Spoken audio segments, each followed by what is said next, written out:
Avoir 1% d'une société qui vaut 100 millions ou avoir 100% d'une société qui vaut 10 millions? Ça dépend du taux de croissance. Mais je pense que celle-là, on me l'avait posée quand je passais mes entretiens en banque d'investissement. Alors, il y a une coutume dans cette émission, c'est que chaque mois, je laisse le plateau à Edwina d'European Digital Group, qui va nous parler fusion et acquisition. Aujourd'hui, elle reçoit Hélène Panova, Executive Director M&A de chez Odoo. C'est parti pour l'interview d'Edwina. Bonjour à tous et bienvenue dans ce nouvel épisode dédié à l'explication des opérations d'investissement.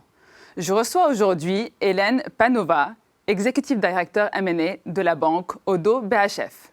Bonjour Hélène. Bonjour Edwina. Je suis ravie de te recevoir aujourd'hui sur ce beau plateau. Et absolument. Écoute, c'est hyper beau, hyper intéressant de participer à ce Tech Show. Est-ce que tu peux nous présenter la banque Odoo BHF en quelques mots? J'ai rejoint cette banque il y a 6 mois et je ne cesse d'être impressionnée tous les jours parce que c'est une des très belles institutions qui combine très très bien l'esprit entrepreneurial de Philippe Odoo qui a fait de cette banque ce qu'elle est aujourd'hui, mais aussi 5 générations de capitalisme familial et c'est un vrai plaisir de travailler pour eux. Il y a un vrai dynamisme à l'intérieur du groupe. C'est un groupe qui fait aujourd'hui, juste pour un ordre d'échelle, c'est un groupe qui fait aujourd'hui 780 millions de produits nets bancaires avec à peu près 1 milliard de capitaux propres. Et presque 3000 employés bientôt à travers toute l'Europe. Alors Hélène, je souhaiterais aborder avec toi aujourd'hui le sujet de la valorisation des entreprises des services du numérique, plus communément connues sous le nom des ESN. Est-ce que tu es prête pour ce beau sujet? Écoute, passionnant, j'espère que tu as au moins 3 heures devant toi. Super, on va les réduire en 10 minutes. Alors, on ne dévoile aucun secret en disant qu'aujourd'hui, la valorisation des ESN, en tout cas au moment où on tourne cette interview, ont atteint un niveau de valorisation historique. Toutes choses égales par ailleurs, parce qu'on sait qu'il y a beaucoup d'argent sur le marché. Qu'est-ce qui peut expliquer cette montée des valorisations pour le secteur des ESN? C'est une très belle question parce que je pense qu'il y a à la fois des vrais phénomènes pérennes et qui sont là pour durer, et il y a aussi un peu un phénomène de mode et il ne faut pas l'exclure non plus. Commençons au tout début par les phénomènes un peu pérennes de ce qui se passe dans les ESN. C'est quoi les ESN? C'est des sociétés aujourd'hui qui aident les sociétés industrielles, les sociétés commerciales à mettre en place et à créer l'architecture IT de leur business. Donc l'IT est passé de ce qu'on appelle de l'informatique, c'est ton ordinateur, ta souris, ton imprimante, à du numérique. Et aujourd'hui, de plus en plus, on est en train de passer sur un autre pan qui est le digital. Et donc, du coup, c'est quasi impossible pour une DSI, pour les directeurs des systèmes d'information, d'avoir des gens compétents qui sont on the edge of technologies. Donc, ils sont obligés de faire appel à des sociétés externes. Deuxième phénomène qui n'est pas moins important, ça évolue très vite.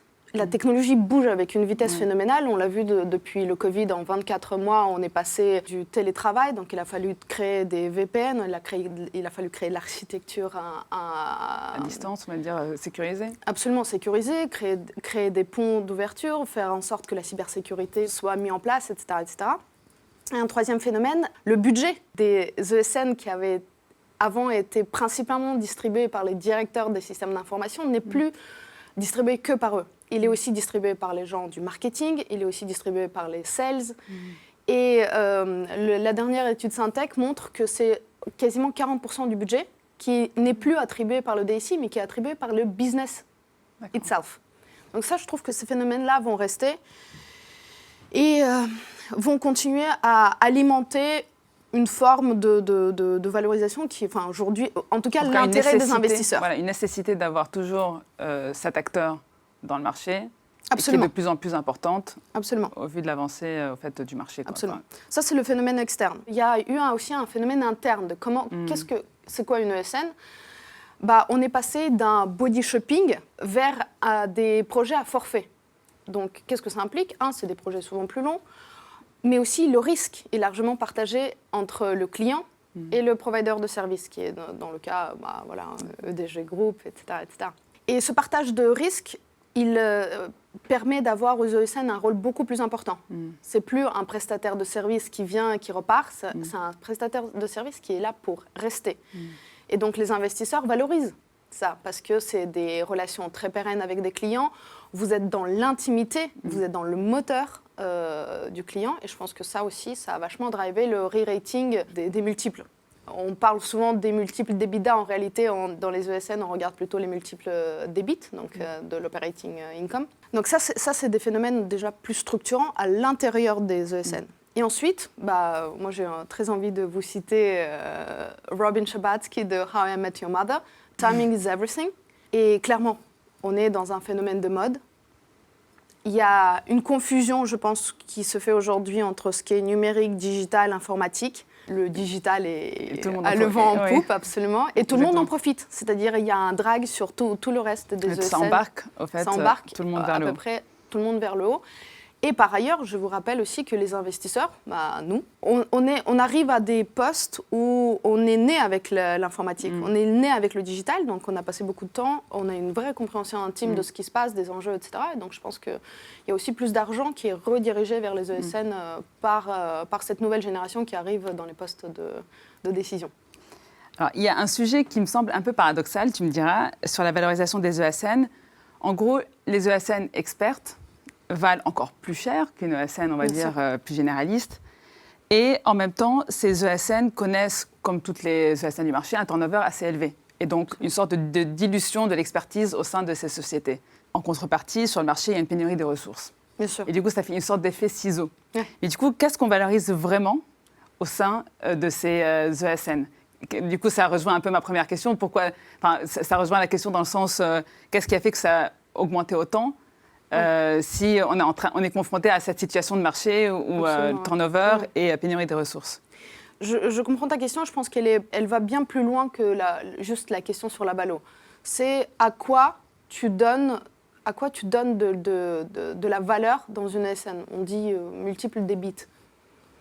Et les bits représentant le cash, si on dit 10 fois, ça veut dire sans croissance, ça représente 10 années pour avoir, entre guillemets, un retour sur investissement. Ok, ça c'est la partie un peu technique, comprend tous, et voilà. Mais en réalité, qu'est-ce qu'on valorise ? Je pense qu'il y a 4 blocs, et ces 4 blocs sont à valoriser de façon holistique, c'est-à-dire il n'y en a pas un qui va sans l'autre. Le premier, c'est la clientèle. Clientèle, c'est pas juste est-ce que vous servez le first tier, mais c'est depuis combien d'années ?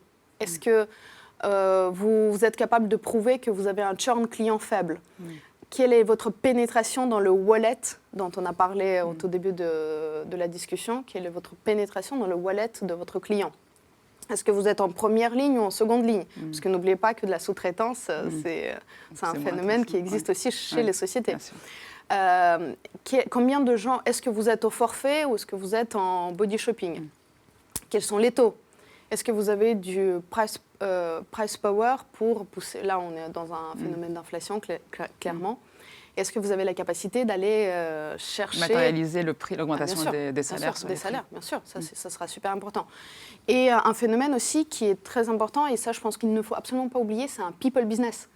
Donc, quel est le niveau auquel vous parlez chez le client ? Est-ce que c'est que C-level ? Donc, dans ce cas, si votre C part, vous n'avez plus de clients. Est-ce que vous êtes capable de descendre dans la structure ? Donc, la clientèle est hyper importante. Ensuite, un deuxième phénomène aujourd'hui, les investisseurs valorisent quoi ? C'est très difficile pour eux de dire quelles sont les compétences des gens. En réalité, ils vont demander le nombre de certifications. SAP, Oracle, toutes les certifications Clouder, ils fonctionnent bien, Salesforce, Workday. Aujourd'hui, obtenir une certification Workday, c'est la croix et la bannière. Ça, c'est un critère objectif sur lequel on peut valoriser une ESN et les gens qui sont à l'intérieur. Ensuite, il faut redescendre dans le taux, et ça, je trouve que EDG fait ça très bien, c'est d'avoir une offre très complète. Et c'est aujourd'hui, encore une fois, ça rejoint le premier point qu'on a évoqué, de la complexité de la technologie. C'est super difficile de comprendre comment tout fonctionne, comment tout s'imbrique, comment le business s'imbrique avec l'IT, avec l'infra, avec le cloud, public, privé, on-premises, SaaS, PaaS, IaaS, enfin bref, je peux t'en balancer plein de techie words qui vont être absolument sexy à l'oreille, mais pour la plupart des gens, ils ne vont pas trop comprendre. Absolument. Et il y a le phénomène, c'est est-ce que vous êtes capable de créer une culture dans laquelle vous êtes capable de retenir les gens. Et ça, je pense que dans un contexte de la grande émission, exactement. C'est hyper important. C'est-à-dire, voilà, la moyenne du secteur, c'est le churn, donc le taux d'attrition ou encore le taux de rétention. Donc il y a plusieurs mots pour dire ça. C'est 23% en moyenne dans l'industrie. Si vous êtes en dessous, vous êtes a priori une bonne société, vous avez une bonne culture et qui sait retenir les gens.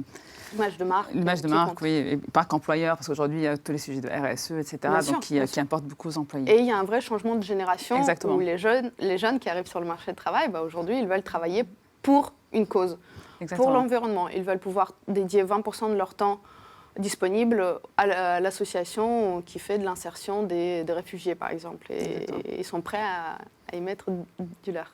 Une autre question, Hélène. Est-ce que tu penses aujourd'hui que le marché donc, des ESN, des services IT, est assez concentré ou il y a encore des opportunités pour faire des build-up? C'est une excellente question et votre histoire ne fait que prouver qu'il y a encore room for improvement and room for concentration. C'est vrai qu'il y a historiquement, il y a eu 3 grands groupes d'ESN. Il y a des majors, donc Accenture en fait partie by far, Capgemini. Il y a eu le bloc des IT indiennes. Et ensuite, il y a un magma, je dirais, de sociétés qui sont en dessous et qui ont des spécialités, des savoir-faire tout à fait parfois uniques. Ils sont parfois très spécialisés, financial markets, public sector. Donc je pense qu'il y a énormément de place pour une concentration.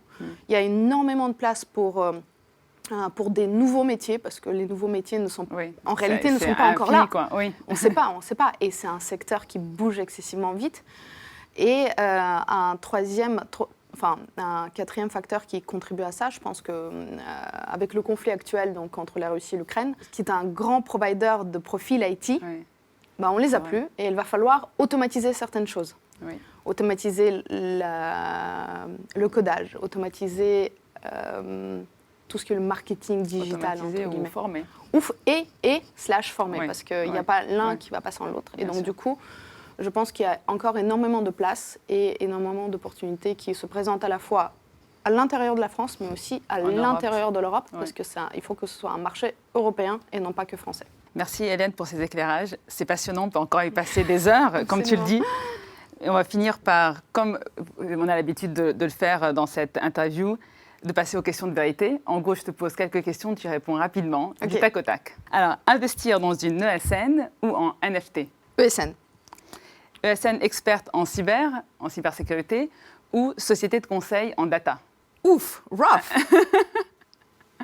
Data. Modèle en régie ou en forfait? Forfait. Quel est le meilleur timing de lancement d'un nouveau process? Mars ou septembre? Septembre. Avoir 1% d'une société qui vaut 100 millions ou avoir 100% d'une société qui vaut 10 millions? Ça dépend du taux de croissance. Mais je pense que celle-là, on me l'avait posée quand je passais mes entretiens en banque d'investissement. M&A ou LBO? LBO. L'année 2022 en un mot? Excitant. Être une femme en M&A, tu recommandes, oui ou non? À balle, à 100%. C'est un métier passionnant où il faut être là et c'est excessivement formateur et rien ne nous arrête. Génial. Merci encore Hélène pour cette interview, c'était vraiment passionnant. Merci encore pour ta présence. On se retrouve bientôt dans un nouvel épisode. Vincent, c'est à toi. Merci beaucoup Edwina.